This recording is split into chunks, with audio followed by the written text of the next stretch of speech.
Guys, I hope y'all can see that okay. Like I said, the lighting ain't the best, but it's about 80% overcast. And anyway, like we need to work on I want to clean the breather up. These have a little clamp that hold them on the carburetor, and it's also supposed to have a certain amount of oil in it. I need to clean this. We'll clean this. We'll clean the air cleaner as part of rebuilding the carburetor, but I'm not going to mess with it today. Just set it over here on the 50. Now, I brought a handful of wrenches. Hopefully, I brought something to get this carburetor off with. Fuel line is a half. I can't find my half, so I just grabbed a 13. Oh, and I'm glad I brought a wrench, because if you guys will look, can y'all see that? You can't see where I'm pointing at. Right down in there. Can't get to that bolt right, that nut right there with a socket. We'll have to get that off with a wrench, and it's probably fine threaded. So let me get these nuts off and we'll come back. Alright guys, we didn't run into any problems. There is a vacuum line that goes over to the vacuum advance on the distributor, and I had to go back to the shop to get a rag to shove down in the ports, and I had to also get a screwdriver because I forgot to bring a screwdriver to take the choke off. So anyway, we're going to the front building to take it apart.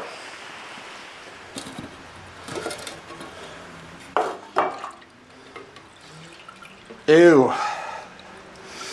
Nice and disgusting. Good old carburetor cleaner. My instructor in high school used to tell his wife that it smelled like money. It still stinks like carburetor cleaner. We're going to tear the carburetor down. I may have to get a couple more tools. This is a 94 Holley. Oh, I was going to say it was an EAB, but it's an EBY carburetor. I'm not sure that's going to be what the significance of that is. I know the flathead has an EAB on it, and you have also one that would say 9091. Just all different styles, and they come on different years of Ford carburetors. The 94 Holley, it pretty much superseded the Stromberg 91. No, is that right? 91 Stromberg. My brain is just... Anyway, it superseded the Stromberg carburetor. According to what I've read, the Stromberg had problems with the float or the needle not seating, with the fuel pumps having too much pressure. So they commissioned Holley to build a carburetor that would be more fuel efficient than the Stromberg was. And that is what I have read, so that may be history, that may be someone's opinion. You know how things on the internet are. These carburetors, you can get parts for them. You can get the throttle shafts. You can get the oversized throttle shaft and the drill bit to adjust the bore on the throttle shaft and get the slop out of it. They have those at Vintage Speed. I think you can get them at Speedway. There may be another couple of places that has that kind of stuff. They also have progressive linkages for 3 two-barrel setups and 2 two-barrel setups. And what a progressive linkage does, if you're not aware, is it works like a quadrajet. You open the throttle and you get to a certain point on your primary carburetor on the throttle opening, and whenever it gets to that certain point, it kicks the other one open, and it works just like a quadrajet. It opens the back carburetor faster. if that makes any sense. So what else? I know Vintage Speed and Speedway, they have all kinds of air cleaners to fit on these. Other than that, it should be a fairly simple carburetor. It has a power valve in it and 2 jets. And usually when I'm taking a carburetor apart, since we're talking about the idle needles, not jets, it's got 2 jets, but it's got 2 idle needles. Usually I will go ahead and that's 1/2, 1/2, so 1.5. So that's pretty normal, and you don't want to jam them in, but go ahead and count and get an idea about what your idle set at. The other one should be very close. That's just going to get us in the ballpark to make it run when we get ready to put it back together. Okay, and there we go. All right, now what I need to do, I want to get something to soak this float in so we can check and make sure that the float. Okay guys, I was saying that this is a brass float. I need to soak it in some gasoline, find something to weight it down and let it sit overnight and make sure it does not fill up with gasoline. And if it does, we're gonna have to order a float. So, all right. And I will be honest with you, I've never taken anything more than the top off of one of these carburetors. Both of my instructors in school told me was not to take any more off of the carburetor to rebuild it than what was necessary. Now we should have a new needle and seat, so I'm going to go ahead and take the seat out, but you don't really have to. That wasn't tight, which is amazing. Sometimes they're smoked down to, so we ain't got to clean that, but we're going to. I'm going to I want to take as much of the gasket off.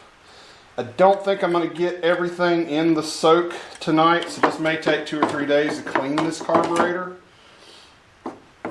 just to get everything in there. So we got that gasket off the top mostly. I mean, you're really going to clean it up whenever you take it out of the soak. Now down inside the carburetor, you have your all your squirters for your accelerator pump. You have your venturi, and I don't know how many of these screws I'm going to have to take out to get. Ooh, that is tight. The other one was pretty, that was crusty. Look at that. Crusty. Focus. Look how crusty that is. That'll get cleaned up in the clean. So yeah, we're definitely learning on this. This is a little more complicated than I figured it was going to be, because like I said, I've never rebuilt a 94 Holley before. I have rebuilt quadrajets and duo jets and every manner of auto-like carburetor and 1 or 2 thermoquads in my day, but I have never actually done one of these.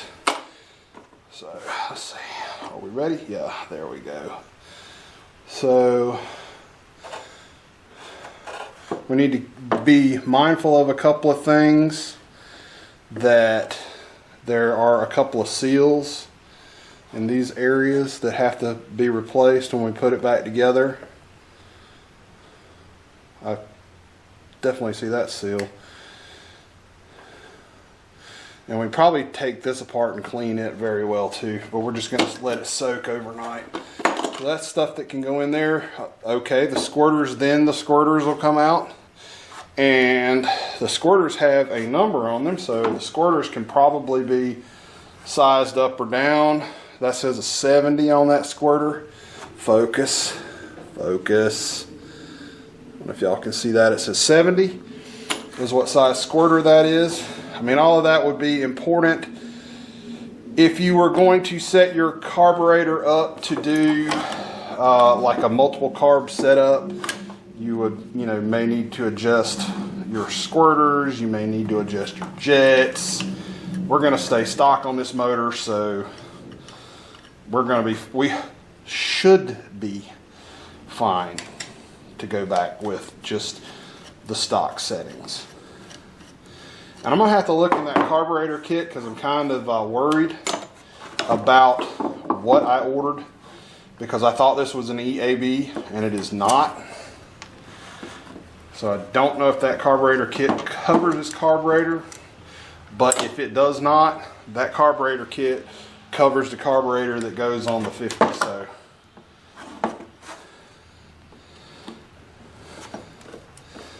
or should.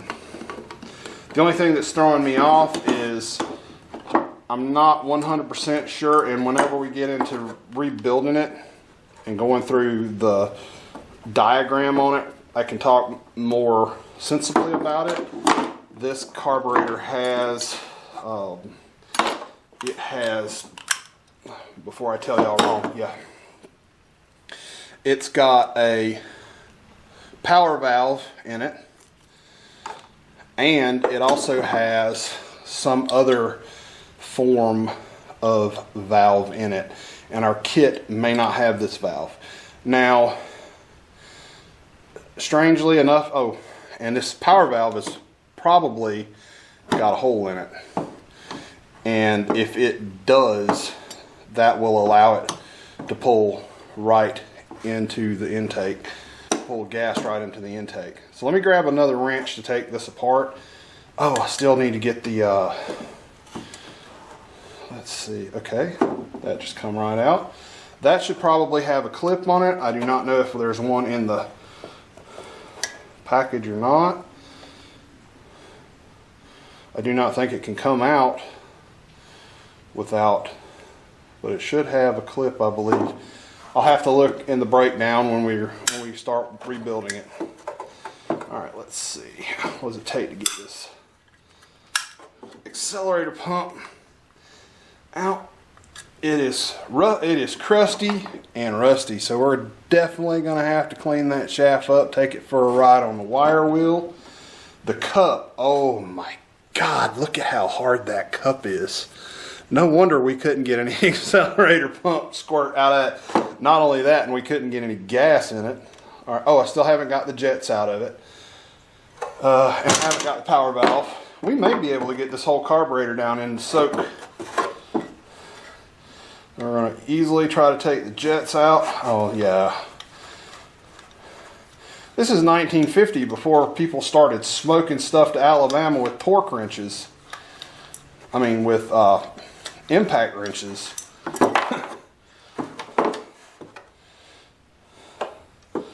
Remind Michael that later on when he's trying to put it back together and he starts smoking down the jets to the point where he thinks he's going to break them off. See if my eyes can see what that jet size says. That will be a no. But both jets should be the same size. You have one for the left barrel and one for the right barrel, so the jet should be the same size. Let me grab another wrench. Let's see.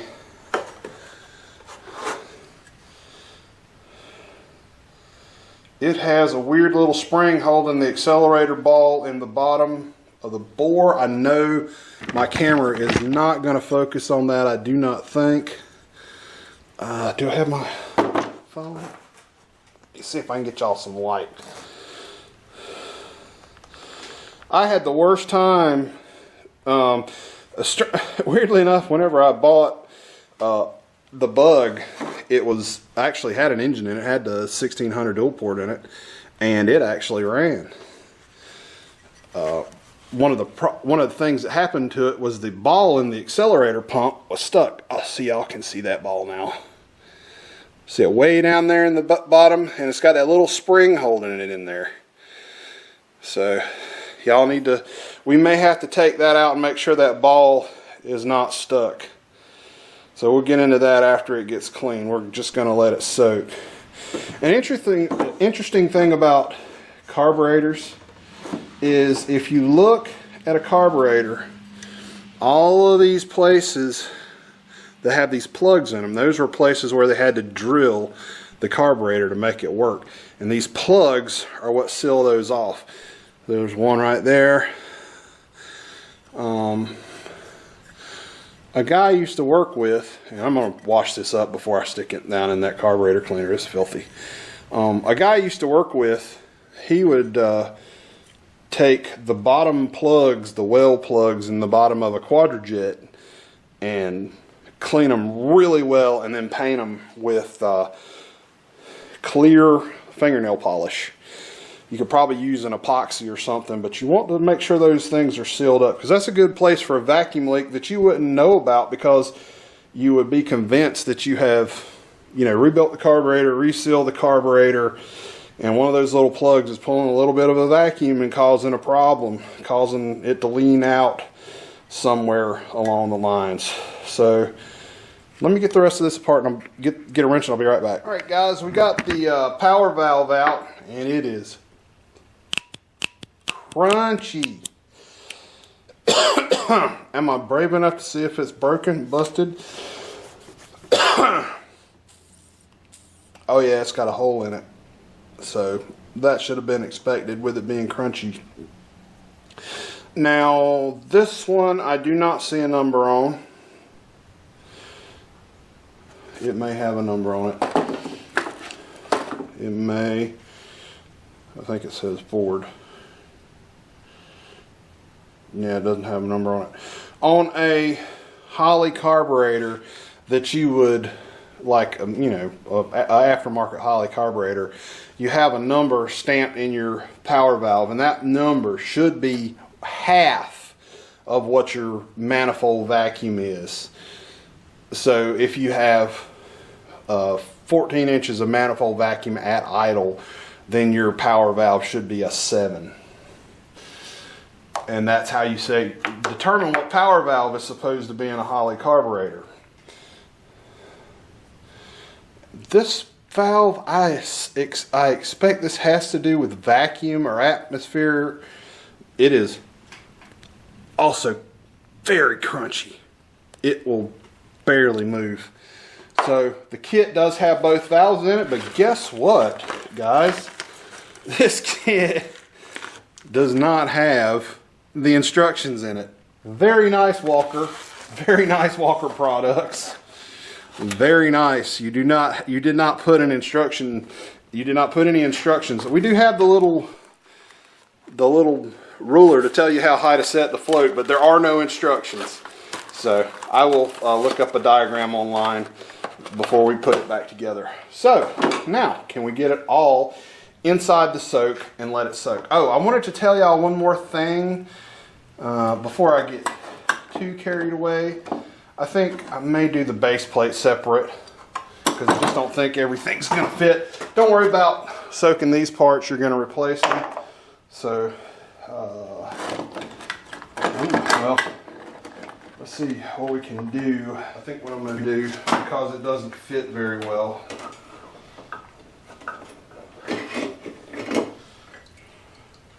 all right, nobody's saying that's what she said in the comments, all right? I'm going to stick the base in there with the top and then do that. So I want to let all of this sit for one night apiece. So I'll go on and get this soaked, the base and the top section soaked. And let's see, I wanted to check the playing the, ooh, man, look at that. A lot of play in that throttle. Yep, let me get on vintage speed and see what it'll take to go ahead and get me the kit to upsize these throttle shaft and get that slop out. You know what? We're gonna carry on. I'm gonna get this rebuilt. Before I spend a ton in this, I want to make sure everything on the car works like it's supposed to, or at least close enough that, you know, it doesn't make economical sense to, you know, put a small block Ford in it or something, or find another motor and transmission or whatever. That's not what the direction I want to go in. So, but there's no need to spend any more than is absolutely necessary until you you know, make sure that everything's going to work like it's supposed to. Like I said, I'm going to find somewhere for this to go. It's going to take me a couple of days to get this base and these top sections soaked. So we're going to let it soak, and in a few days I'll have a part 2 of this, putting it back together. And it's probably going to be a part 2 about putting it back together, and then we'll do a part getting the car running, putting all the parts I have on the car and trying to get the car running where we can drive it. And I may still go see how much one of those throttle shafts is. Anyway, I'll see y'all later. That was it for today. I'm not going to say what I'm going to do tomorrow anymore, because work will figure out a way to, you know, prevent me from getting done what I want to get done, or something else will come up, or something or something. Anyway, y'all have a good day.